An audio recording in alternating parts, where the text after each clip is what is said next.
Point super important, les protéines reviennent en force. Vous savez, le célèbre adage, vous dites aux enfants, quand il y a des épinards et un morceau de viande, mange d'abord tes légumes. Et bien là, c'est exactement l'inverse. Ça va être mange d'abord ta viande. Les protéines reviennent en force à chaque repas. Donc, privilégiez, on va voir en détail ça, ça c'est super important. Privilégiez les protéines à chaque repas. Consommez des produits laitiers entiers, sans sucre ajouté. Je rappelle que les directives nutritionnelles précédentes proposaient des produits réduits en lipides, voire sans lipides, low fat en anglais.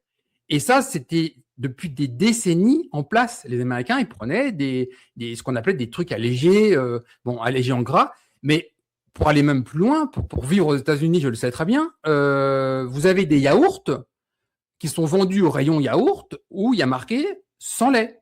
Ou quand il y a un peu de lait, ils sont capables de mettre attention, ce yaourt contient du lait, comme si c'était anormal ou dangereux. Parce qu'il y a une liste d'ingrédients grande comme le bras juste derrière. Il y a de l'eau, il y a de la pectine, des gélifiants, tout un tas de produits pour faire des textures et des goûts. Et il y a peu ou pas de lait. Attention, c'est ce genre de produit.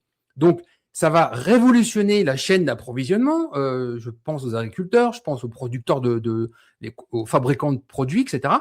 La consommation de produits laitiers entiers, donc juste un yaourt avec du lait, que ce soit de vache, de brebis ou autre chose, ça revient en force. Ça, c'est une véritable révolution.